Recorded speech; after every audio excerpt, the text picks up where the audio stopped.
You're 10 years old. They've come for you. 30-year contract. No appeal, no exit. The job, guard an eternal flame, bake a sacred salt cake and stay a virgin for 30 years. Dress code, 6 layers of transparent linen. Because nothing screams, don't touch, louder than a scantily clad virgin. Fail your performance review, you get sealed in an underground tomb with bread, water, a smoky lamp and a couch. Rome called that a punishment. The couch, well, that was a nice touch. In exchange, front row seats to every gladiatorial game in the empire. Senators step aside when your carriage rolls past. Touch a condemned man on his way to execution, he goes free. But you did not apply. A priest pointed at you between age 6 and 10. Your father had no legal right to say no. Rome's only no opt-out subscription, and the product was you. So what actually happened inside the most powerful religious job in Rome? The one where the offer letter had a death clause in the fine print. Welcome back to Your Crappy Life. I'm your host, King Crappy. Today we're going to ancient Rome, and you are a Vestal Virgin. Let's begin. You didn't grow up dreaming of this job. Between 6 and 10 years old, girls from Rome's noble families were eligible for selection. The selection was called the Capio, Latin for seizure, not appointment, not honour ceremony, seizure.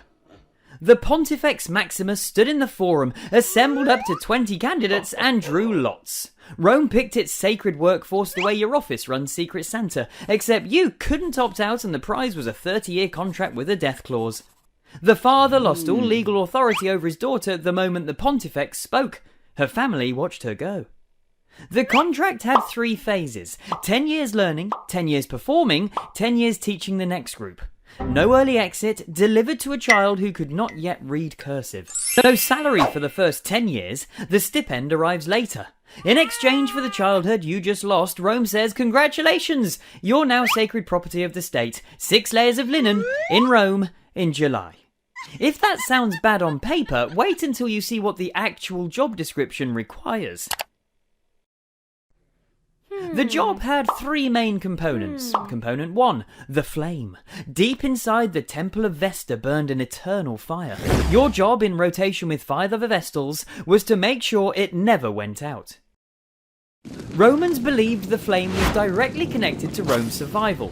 Dead flame, Rome in danger. Rome in danger, someone gets punished. That someone was the Vestal on duty. The punishment, a public flogging by the Pontifex Maximus himself, in a darkened room behind a curtain.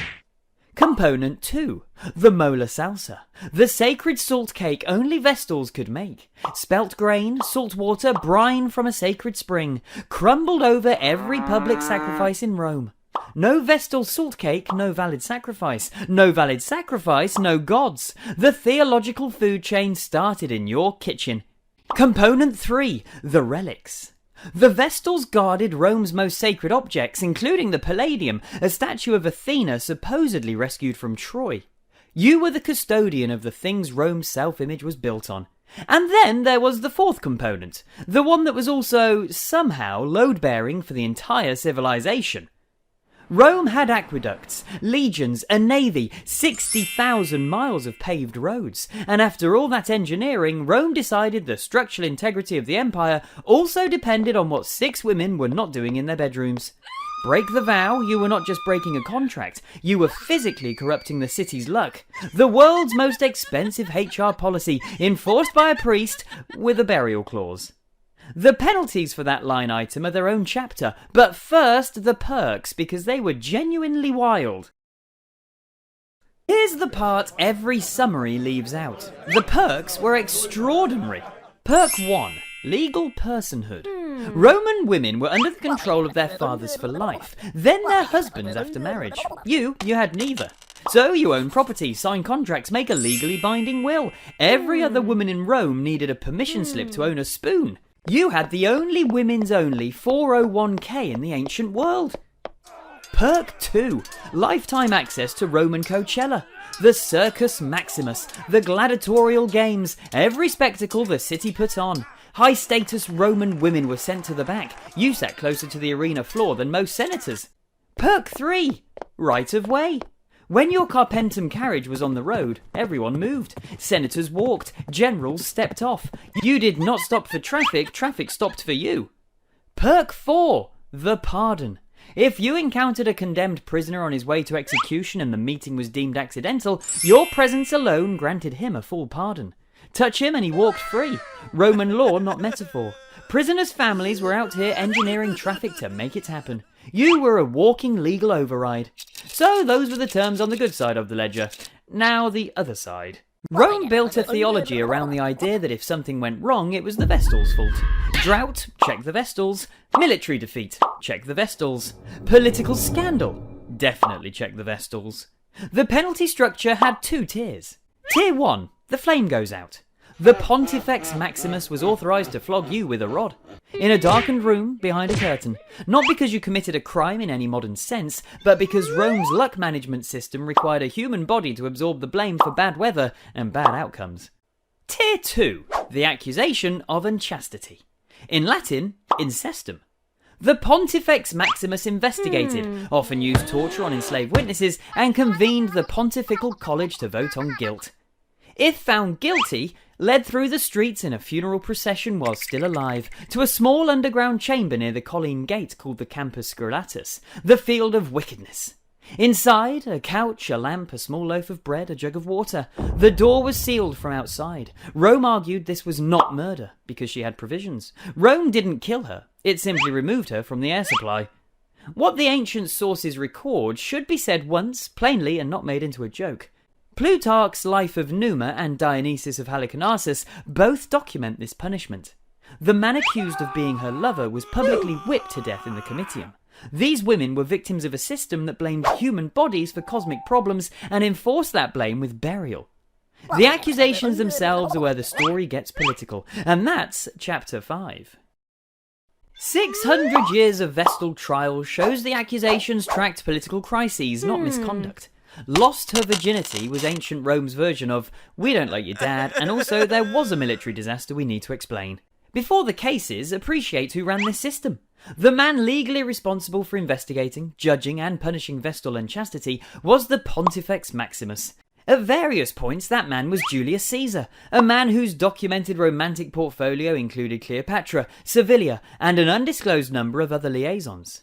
Rome's chief enforcer of 6 women's chastity was a man whose own chastity record was, well, let's say, creatively managed. Senators with multiple documented mistresses passed the laws. The man with the portfolio managed the investigations, and 6 women kept the flame burning. Case 1. 𝗏𝗃𝐄𝐒, around 230 BCE. Accused of unchastity. She asked to prove her innocence. The test she proposed, carry water from the Tiber River to the Temple of Vesta in a sieve. A sieve. The object physically designed to not hold water. History's most aggressive HR appeal, conducted with a kitchen utensil. Pliny the Elder and Valerius Maximus recorded that she did it. The water held. She was acquitted. Historians today, including Mary Beard, call it a probable staged miracle, backed by powerful patrons who needed her free. The sieve was political, not magical. Case 2. Cornelia, chief Vestal under Domitian around 90 CE. Acquitted once. Domitian had her retired while she was not in the room. Pliny the Younger considered this so notable he wrote about it specifically. As she descended the ladder into the underground chamber, Cornelia cried out that the gods knew she was innocent.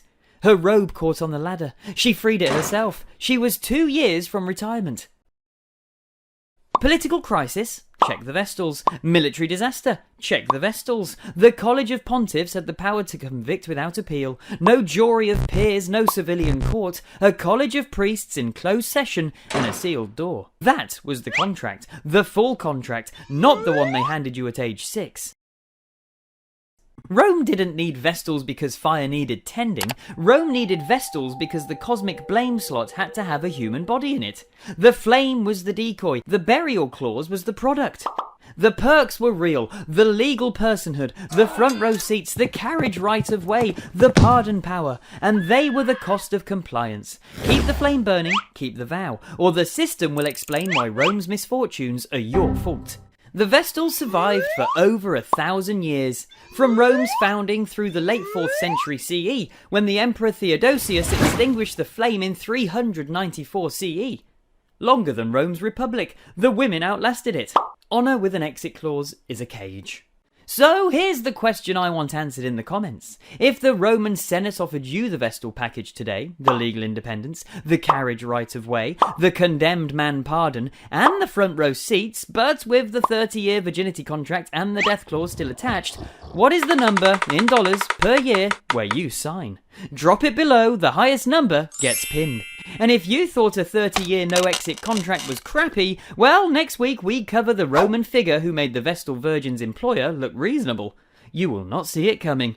Bow before your king and hit that subscribe button. King Crappy, signing off.